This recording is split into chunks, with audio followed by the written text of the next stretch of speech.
if you ask me, it's all about drivability. Anytime you can just get in the car, turn the key, it starts, runs smooth, and you can go to a cruise night, I mean, that's what it's all about.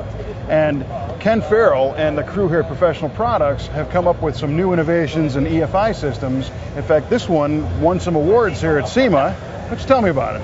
All right, what we've been working on is a fuel injection system that's basically a carb replacement. You know, carbs have been around for a long time. I think it was 1982 since they made the last carburetor on a production vehicle. So, you know, the guys have wanted this technology, and, you know, we put together a nice little package for them. You could take this system, take a carburetor off your car, and within an afternoon have EFI and be up and running. Hold on. I'm going to hold on right there because we've done fuel injection swaps. We've used factory stuff. We've used aftermarket stuff. And there has never been a time when it has been in an afternoon you can drive the car. That's true, and there is systems ourselves. It's all the progression. You know, we started off, it was a difficult learning process for a lot of the companies. You know, there's some innovators out there that started, and the kits got better and better, a little more advancement, and it basically comes down to people know what they're doing now with EFI. You know, the kits have been proven, you know, all the issues have been worked out, and... Well, there was always just so much stuff. I mean, so many things to do, and wire and sensors and plumbing. And that's where we changed it.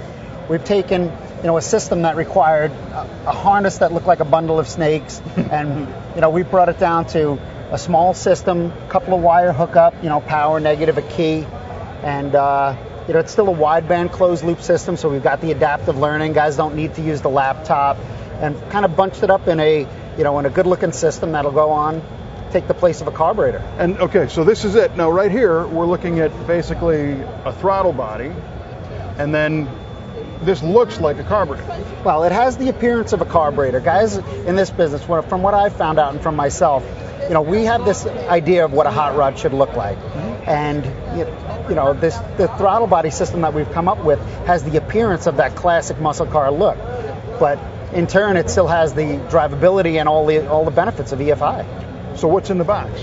I can't tell you that, but what is in the box is a state-of-the-art EFI system. It's everything that is in a factory or an aftermarket EFI system. Wideband control, it's speed density, closed loop, everything that you'd expect in a performance EFI system, just scaled down. You know, with the technology we have today. I mean, you could look at what you could put into a cell phone and flat screen TVs, things you thought you couldn't do, things you couldn't do last year, you can now do. Sure. So what you're telling me is that all the electronics are housed in this little module right here on the side of the unit. Absolutely. Everything inside this module last year at this time fit in a box about this big. We've come up with some new processes, some new technology, shrunk it down. Put it in the dryer? Exactly. This thing is potted. It's good for off-road, waterproof, shock resistant. You know, it's just a real rugged piece. Now, what I like is that we have here a fuel pump, and we got the filter and a braided line coming in, a traditional style dual feed carburetor setup, but I'm imagining your injectors are inside here instead. Correct. Very nice. Yeah, so it gives that traditional look, and I think that's what the guys are after. You'd never know. Yeah, exactly. Plus, you can probably connect a standard throttle linkage. Oh, absolutely. One of the designs that's into this, you know, we're looking for that afternoon swap, and that's where we were going. We also want a guy to be able to keep, you know, an intake manifold or a correct combination for his car. In the past, and even with some of our kits, it requires replacing an intake manifold, putting in, you know, fuel rails, and sometimes those intake manifolds don't match the engine. Sure.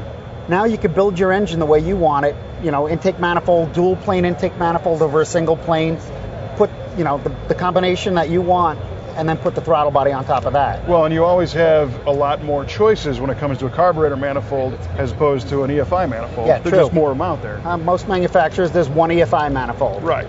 So. And then it'll take your air cleaner that you had. It's a standard air cleaner. And it fits under the hood. Same length, same width, same height, same linkage. All your kick downs, your overdrive cables bolt right on. And then we have a very small harness, a couple wires coming out the back. And there's a little sign here that says, this only needs to have this wire connected, and you can turn the key, and it'll run. What we tried to demo on this engine is how clean it'll be. There's nothing hidden here. Every wire that you need to run an engine is on this stand. So if you don't see it here, you don't need it. And you've got a wideband O2 sensor plumbed into the exhaust. It's a clamp-on O2 sensor. You drill a 5/8 hole in your pipe, and you can clamp it on. And if you choose to weld it, you can weld it. It's a stainless steel bung.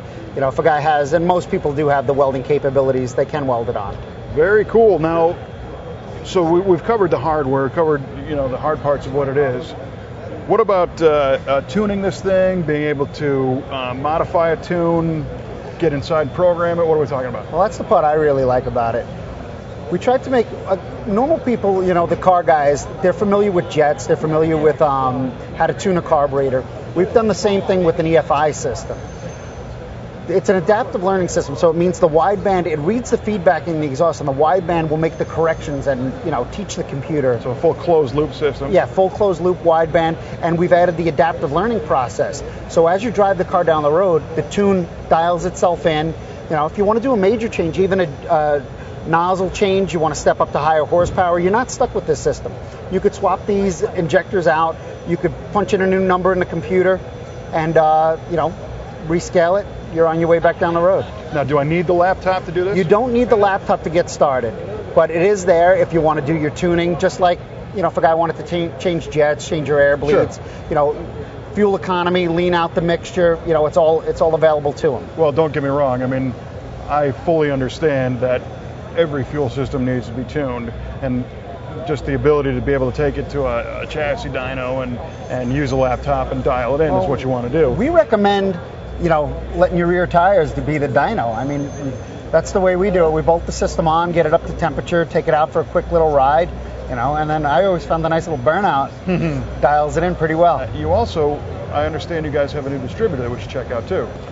All right, so what is there, new to do to a distributor? Well, there's not a lot new you could do with the distributor, but we have found one thing. I noticed this. We did some of the road tours this year, taking the cars out. You start changing altitudes, driving up and down, and I see the guys at each gas station, they're backing their timing off a little, they're adding a little timing to it, carbureted guys, even the EFI guys.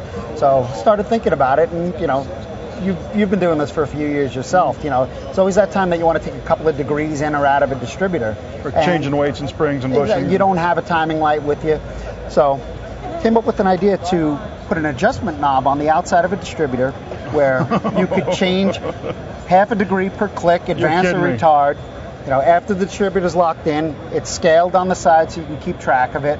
And again, it's a high quality CNC distributor. It's got the heavy duty pickup, vacuum advance. This looks like a smaller diameter cap too. Well, it's a GM based cap, and what allowed us to do this at an economically is we keep the same top for all our distributor designs. Okay. So it's a modular piece where the base is machined separately from the top. I got you. Standard, most distributor companies are doing that. And we can now tool up and just make a new base whenever we want to add a part number to our line. Okay. So we started with the standards. It's the small block, big block Chevy, 351 Windsor, and the 302, small block base boards, which covers most of our market.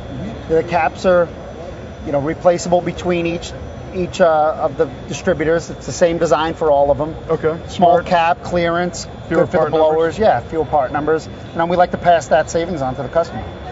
Let me see that if you don't mind. Go ahead. So if I want to advance the sucker a couple degrees, it's a half a degree each click? Half a degree per click. Wow. So I'm at the racetrack. I don't need to even bring a screwdriver. You don't need anything. I don't have to pop the cap. You don't need a timing light. And you mentioned that you've got the scale in here. How does this work? Well, the way the system is designed, the top half of the distributor rotates independently from the bottom half. Okay, I see a line in here now. Exactly. Machined in there. So as you turn the knob, I see you are move. Literally rotating the top half of the distributor. In essence, the same thing as rotating, your entire distributor after you loosen it up. That's a great idea. It was a good one. I mean, it's nice and simple, which means it's a good one. Yeah, simple is always good. What's this called? This is called the Power Fire, and be available first quarter. Now, that's a good question. Where can somebody get their hands on professional products? They can get it through our website. We've got a great group of dealers, through all the, major magazines, WDs, local parts stores. So Well, I'm pretty impressed. We got to see 2 of the award-winning parts, and both of them are solving problems, and that's the stuff I like to see. We're trying to keep it simple, bring the technology into the older cars, at a pace where people can keep up with it. Keep things simple, make changes when necessary. We're not just making parts just to make them, we need a real reason. Nice.